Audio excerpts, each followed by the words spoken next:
पत्र देकर केजरीवाल जी ने अपने घर पे बुलाया और उसके बाद उन्होंने रिश्वत ली उनके सामने। पहला तो सवाल ये अपने आप में उठता है। दूसरा मैं पूछ रहा हूं कि कपिल मिश्रा अगर मुख्यमंत्री के घर पे गए थे तो कोई चोरी छुपे काम तो किया नहीं था उन्होंने। मुख्यमंत्री के घर पे गए थे, कहीं ऐसा तो है नहीं कि कोई प्राइवेट होटल में मुलाकात हुई थी।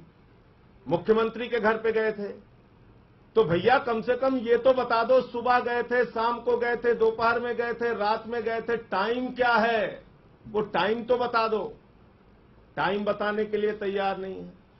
किस रिश्तेदार की जमीन की डील हो रही थी वो बताने के लिए तैयार नहीं है। इसका मतलब मंत्री पद जाने की बौखलाहट के कारण अनाप शनाप और निराधार बेबुनियाद आरोप कपिल मिश्रा के द्वारा लगाए जा रहे हैं। और उसका एक प्रमाण आज और आपके सामने मिलता है जो मैं आपको साक्ष्यों के साथ रखना चाहता हूं। और वो दूसरा प्रमाण ये है कि परसों से वो लगातार कह रहे थे कि एसीबी के सामने टैंकर स्कैम की बात करेंगे, टैंकर स्कैम में कुछ तथ्य और जानकारी देंगे। और आज जब वो एसीबी के पास गए तो उन्होंने आरोप लगा दिया कि अरविंद केजरीवाल और उनके करीबी शीला दीक्षित को बचा रहे थे। अब उन्हीं की बात करते हैं, किसी दूसरे की बात नहीं करते। ये कपिल मिश्रा का पत्र है, ये कपिल मिश्रा का पत्र है, ये कपिल मिश्रा जी का पत्र है। कितनी तारीख को?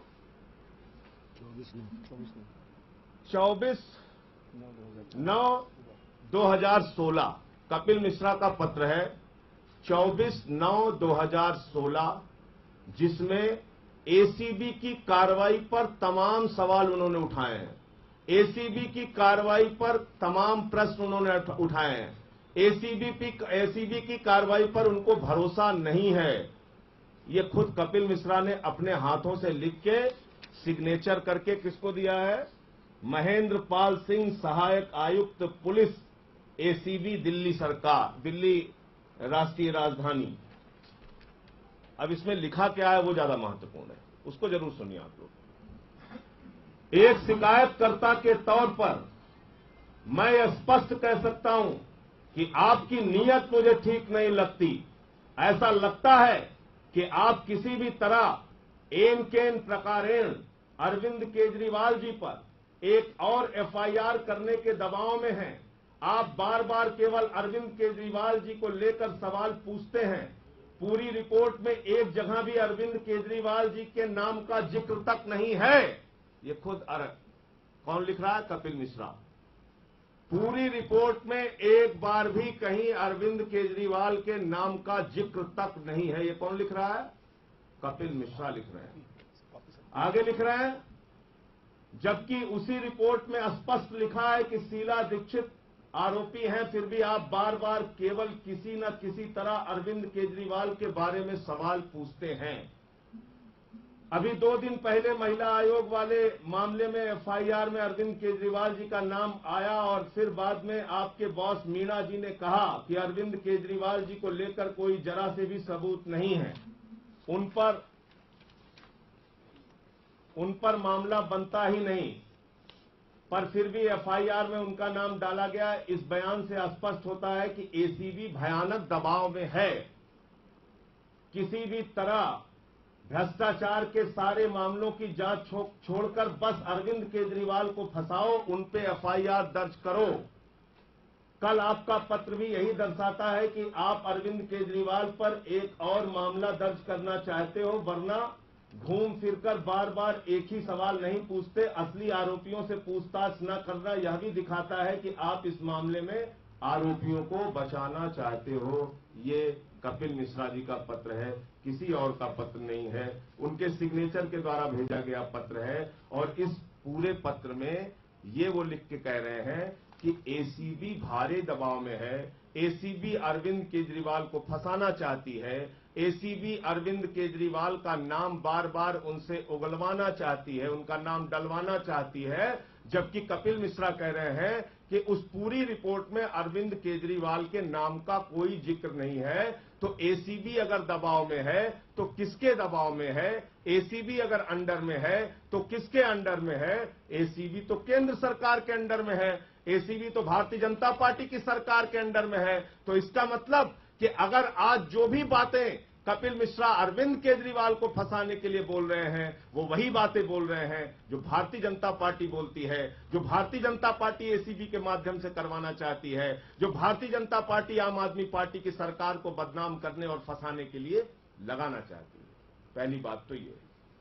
दूसरा, आज बड़ी दुर्भाग्यपूर्ण स्थिति यह है कि सीमा पर जवानों के सर काटे जा रहे हैं। कश्मीर में आतंकवाद और हिंसा का माहौल है। सुकमा में, छत्तीसगढ़ में हमारे जवान शहीद हो जाते हैं। नक्सलवाद बढ़ रहा है, उसकी चिंता नहीं है। भाजपा सरकार की प्राथमिकता नक्सलवाद और आतंकवाद खत्म करना नहीं है। भारतीय जनता पार्टी की सरकार की चिंता सिर्फ और सिर्फ आम आदमी पार्टी को खत्म करने की है। और ये क्यों गुनाह कर रहे हैं हम लोग, ये क्यों अपराध कर रहे हैं हम लोग? उस देश में जहां भाजपा की सरकार हो, वहां राजनीति करने का गुनाह हमसे क्यों हो रहा है? आम आदमी की आवाज को उठाने का काम हम क्यों कर रहे हैं? क्योंकि आज केंद्र में बैठी हुई सरकार दुर्भावना और नफरत में इतनी आगे बढ़ चुकी है कि चाहे वो बंगाल हो, चाहे वो अरुणाचल प्रदेश हो, चाहे वो उत्तराखंड हो, चाहे वो बिहार हो, चाहे वो उड़ीसा हो, चाहे वो गोवा हो, पूरे देश में विपक्ष की आवाज का गला घोटने का काम केंद्र में बैठी हुई सरकार कर रही है। और आम आदमी पार्टी, क्योंकि आम आदमी की आवाज को उठाने का गुनाह कर रही है। आम आदमी पार्टी क्योंकि इस देश के गरीबों को, इस मुल्क के गरीबों को, किसानों को अधिकार दिलाना चाहती है, नौजवानों के हक में अपनी आवाज बुलंद करती है, नफरत की राजनीति के खिलाफ बोलती है, इसलिए आम आदमी पार्टी का गला घोटने की कार्रवाई कर रहे हैं। इसलिए आम आदमी पार्टी के पूरे अस्तित्व को समाप्त करना चाहते हैं। और ये आज से नहीं है। आप लोगों को मैं थोड़ा पीछे याद दिलाना चाहता हूं। जब अन्ना जी का आंदोलन हो रहा था तो कबीर संस्था के ऊपर मनीष सिसोदिया जी के ऊपर आरोप लगा और तत्कालीन कांग्रेस की सरकार ने, गृह मंत्रालय ने हमारी जांच कराई, कुछ नहीं मिला। अरविंद केजरीवाल पर 6 लाख रुपए के लोन लेने का आरोप लगा, कुछ नहीं मिला। कुमार विश्वास पर एक स्टिंग होता है जिसमें यह बताया गया कि बहुत बड़ा भ्रष्टाचार कुमार विश्वास ने कर दिया, पूरा वीडियो सामने आया तो कुछ नहीं मिला, कोई तथ्य, कोई प्रमाण नहीं थे। 2 करोड़ रुपए जो चेक के माध्यम से आम आदमी पार्टी को मिला, जिस पर प्रधानमंत्री जी ने इसी दिल्ली में भाषण दिया, काली रात में काला धन, उस 2 करोड़ के चंदे में कुछ नहीं मिला।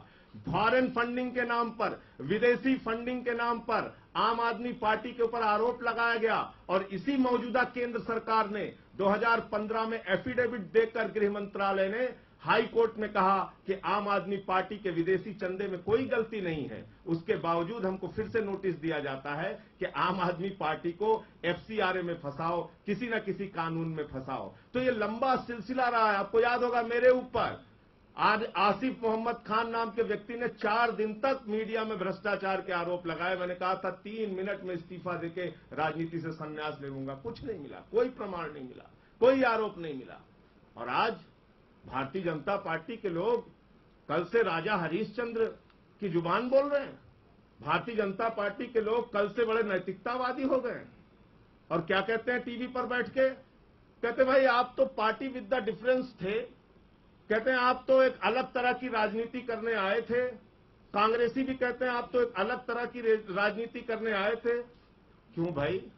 राष्ट्रपिता महात्मा गांधी ने आपको, जिस कांग्रेस पार्टी की स्थापना की, उस राष्ट्रपिता महात्मा गांधी ने आपको 1,86,000 करोड़ रुपए का कोयला घोटाला करने की ट्रेनिंग दी थी। उस महात्मा गांधी ने आपको 1,76,000 करोड़ का 2G घोटाला करने की ट्रेनिंग दी थी। उस स्वर्गीय लाल बहादुर शास्त्री ने आपको 70,000 करोड़ रुपए 2G घोटाला करने